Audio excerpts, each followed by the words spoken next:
No one sitting in Pakistan is going to be allowed to believe that they can just walk across the border and kill our citizens with impunity. There will be a price to pay. So from our point of view, this is it. You do this, you're going to get this back. And we have demonstrated with this operation that we can do it with a degree of precision and with a degree of restraint that the world, we hope, will understand. As part of the Operation Sindoor outreach, an all-party Indian delegation led by Congress MP Shashi Tharoor visited the 9/11 Memorial in solidarity with terror victims worldwide. Tharoor described the horror of the Pelgam terror attack, where 26 people were killed. We are here in a city which is bearing still the scars of that savage terrorist attack, in the wake of yet another terrorist attack in our own country. Unlike the US, I'm afraid we've had to endure a very much larger number of terrorist attacks in India. But we came both as a reminder that this is a shared problem, but also out of a spirit of solidarity with the victims, who included Indians, as Indra was reminding me. Someone, a young Indian working in her own company, was one of the victims of 9/11. Indians, Americans, and very many other nationalities who were affected. It's a global problem, it's a scourge, and we must all fight it unitedly. So that was a very important message to convey, and my colleagues and I did that by going to the memorial and leaving roses on some of the names around the memorial pool. And having done that, we are now proceeding, as has been mentioned already, to 4 other countries before returning to the US, not to New York, but to Washington, D.C. on the 3rd of June, when Congress will come back from its recess as well. So our idea is very much to speak to a cross-section of public and political opinion in each of the countries we're going to about recent events which obviously trouble a number of people around the world and which now have subsided. There is a reasonable amount of calm that's reigning on the border between India and Pakistan today, but the fundamental underlying problem remains, and it's important that we try and enlarge your understanding of our thinking and our concerns about what's going on. So it's for us an opportunity. We will be in every country meeting members of the executive, meeting members of the legislature, meeting think tankers and influential foreign policy experts, and at the same time interacting with the media and public opinion in every one of these places. We're on our way to Guyana tonight, where Independence Day celebrations are about to take place, and we'll be seeing the President and the Foreign Minister and members of Parliament there, and we carry on similar programs in these other countries. Vinay had asked me to say a few words about what happened. By way of context, I think you're all aware that India has tried to be focused on a very different narrative from some of our neighbors. Our focus for some years now has been on being the world's fastest growing free market democracy, attempting to focus on the development of our economy, our high emphasis on technology and technological growth, and pulling large numbers of people from below the poverty line, not just into the 21st century, but into the world and the opportunities that the 21st century offers. And perhaps in that process we had allowed ourselves in some ways to be complacent. Complacent may be too unkind a word, but we had not perhaps braced ourselves sufficiently for the malign influences in our neighborhood that did not want that story, that narrative to be told in an uninterrupted manner. We had been seeing in Jammu and Kashmir, which, as you know, has for the long time been coveted by our neighbors on the other side, Pakistan, we had been seeing not just peace but increasing prosperity. In fact, Vinay gave me this wonderful nugget that the number of tourists in Kashmir last year was double the number of tourists in Aspen, Colorado last year. So that was the kind of not just normalcy, but growth, prosperity that the people of Kashmir were enjoying as Indians and foreigners were flocking to Kashmir for tourism.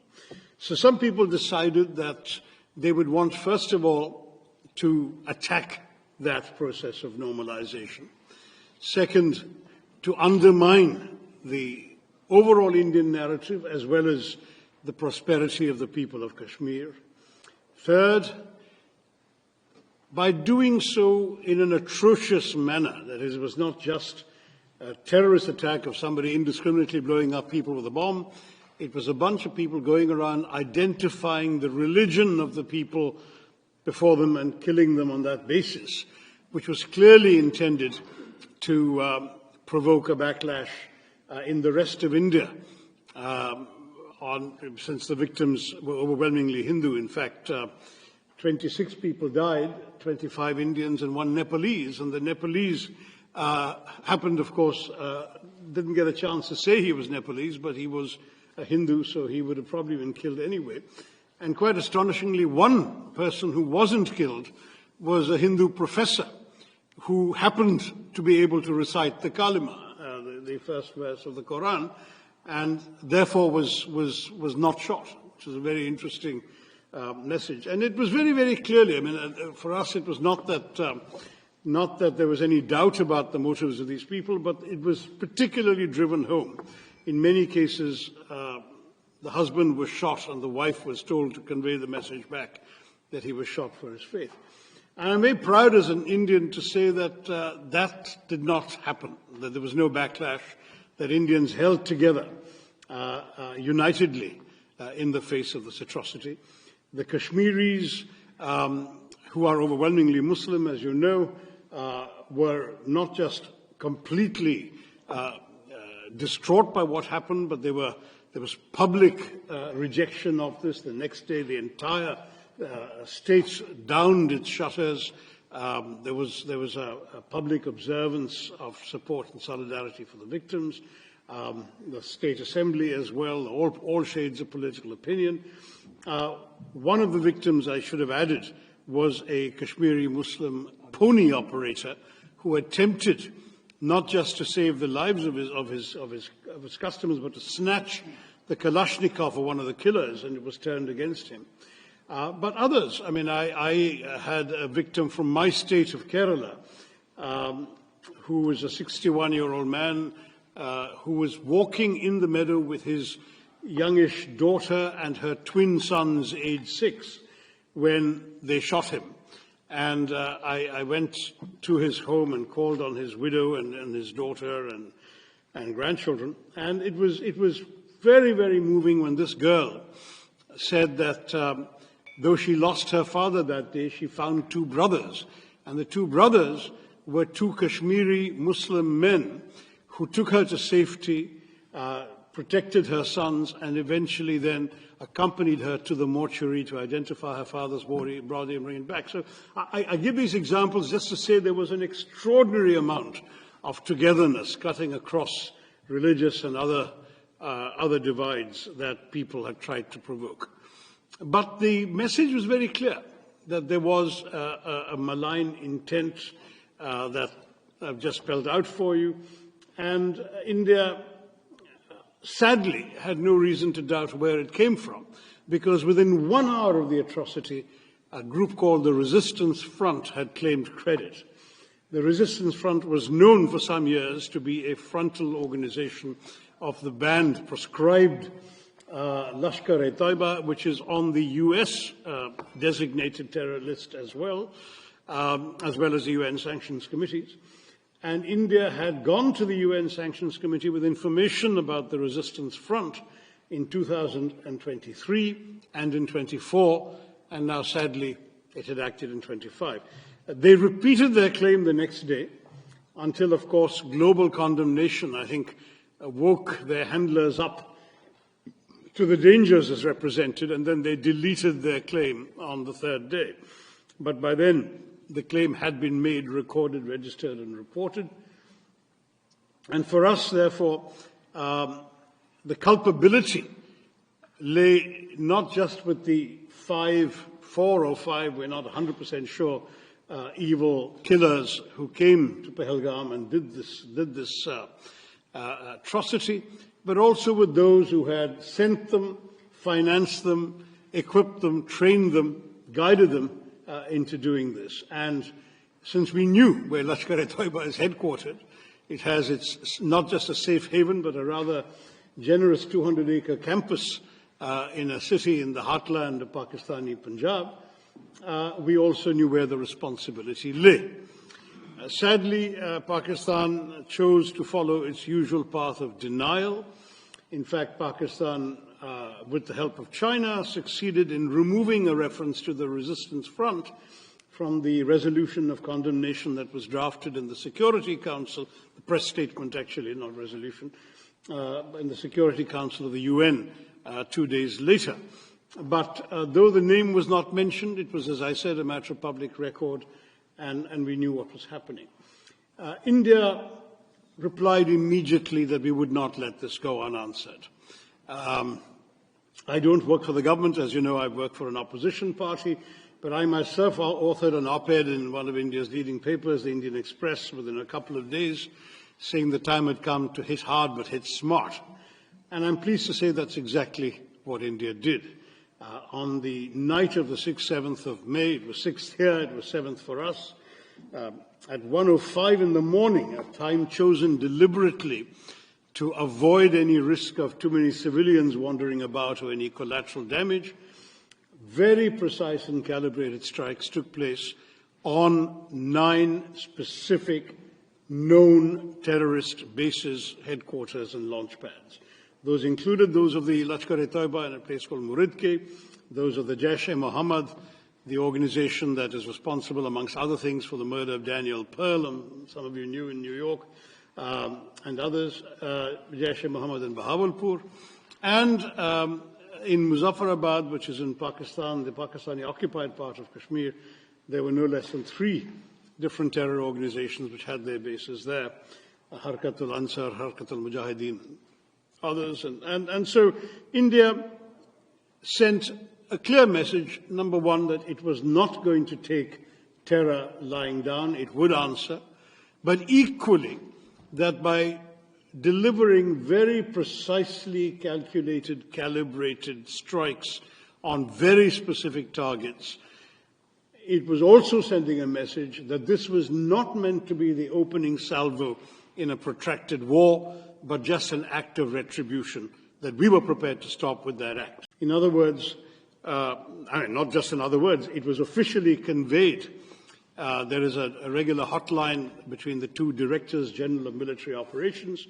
The message was conveyed that this was the intent, that it was pointed out that no military targets, no civilian targets, and no governmental targets had been hit, not even by accident, and that the message, therefore, had been delivered exactly and precisely to the terrorists and their handlers. Nonetheless, Pakistan chose to respond, I'm sorry to say, with indiscriminate shelling across the border the very first day and night, which sadly killed 19 civilians and injured grievously 59 others, including Carmelite nuns in a convent, Sikhs worshipping in a Gurudwara, and others who happened to simply be in the line of fire because they lived in districts adjoining the Pakistani border. When this happened, India had no choice but to retaliate in kind. The matters got worse the next day as the Pakistanis followed up artillery shelling with a serious invasion of drones and missiles. India's air defenses were able to hold them off, but in turn, India returned the compliment, and on the night of 9th, 10th May, India hit 11 Pakistani military targets, including a rather well-known air base That's just 1.5 kilometers away from military headquarters of Pakistan in Rawalpindi. The following morning, we got a call, or our Director General of Military Operations got a call from the Pakistani Director General of Military Operations saying they'd like to stop this. And we said, we've been saying all along, we didn't want to start anything. We were just sending a message to terrorists. You started, we replied. If you stop, we'll stop. And they stopped. It was an 88-hour war. We look back on that with a great deal of frustration, because it needn't have happened at all. Lives have been lost. But at the same time, we look back on this experience with a steely and renewed sense of determination. There has now got to be a new normal. No one sitting in Pakistan is going to be allowed to believe that they can just walk across the border and kill our citizens with impunity. There will be a price to pay, and that price has been going up systematically. I'll just take you briefly through what happened. You may remember in 2015, well, you may not remember because this is our problem, not yours, but in 2015, in January, there was an attack on an Indian air base, a place called Pathankot. And our Prime Minister had just made a goodwill visit to Pakistan the previous month. On the 25th of December, he'd attended the birthday celebrations of then Pakistan Prime Minister Nawaz Sharif, whose granddaughter's wedding was on the same day. He'd given gifts. So when this happened, he was so astonished that he actually called the Pakistani Prime Minister and said, why don't you join the investigation? Let's solve who's doing this. And the Pakistani, you can imagine the horror of the Indian military establishment at this idea that Pakistani investigators are going to come to an Indian airbase. But they came. And they went back to Pakistan and said, oh, the Indians did it to themselves. That was the last straw. I mean, it was just we'd already gone through the horrors of 2008 in Mumbai when 170 people had been killed, and the Pakistani denials at that time were laid bare not just by the fact that we caught one of the terrorists alive and his identity, his address, his family, etc., were identified in Pakistan, but equally because that drama took place over 3 days, during which Western intelligence agencies trained their recording devices, amongst other things, on Pakistani, the chilling voice of the Pakistani handler, giving minute-by-minute instructions to the killers in Mumbai. So the evidence was there. There'd been denial, and that denial was proven to be completely false. And as you know, thereafter, the Pakistanis claimed not to know where Osama bin Laden was until he was found in a safe house right next to an army cantonment, in a city dominated by the army. This is Pakistan, and I'm afraid for us, 2015 was the last opportunity for them to behave, to cooperate, to really show they were serious about ending terror, as they claimed every time that they were. And since they did not do it in January, in September 2015, there was another attack in a place called Uri, also not far from the border, and this time India breached the line of control which we had rigorously observed throughout. In every previous skirmish, we had never crossed the line of control. We crossed it with a surgical strike in September of 2015.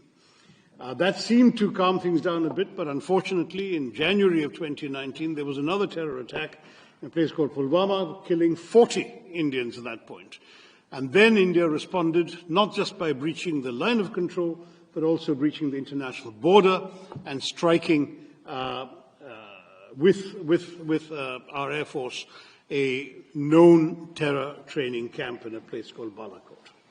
Now, we have not just crossed the LOC, we have also crossed the international border.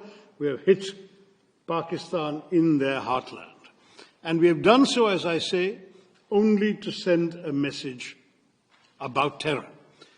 We are not interested, and we still remain absolutely clear that we are not interested in warfare with Pakistan.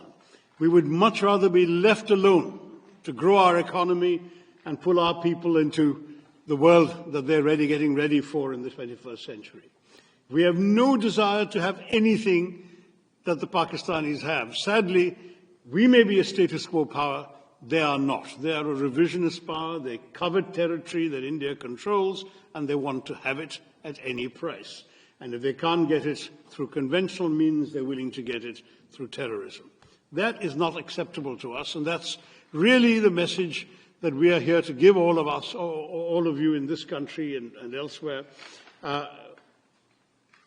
We are determined now that there's got to be a new bottom line to this. We have tried everything, international dossiers, complaints to sanctions committee, diplomacy, even this joint investigation attempt. Everything has been tried. Pakistan has remained in denial. There has been absolutely no conviction, no serious criminal prosecution, no attempt to dismantle the terror infrastructure in that country, and the persistence of safe havens. So from our point of view, this is it. You do this, you're going to get this back. And we have demonstrated with this operation that we can do it with a degree of precision and with a degree of restraint that the world, we hope, will understand. We have a right to self-defense. We've exercised that right.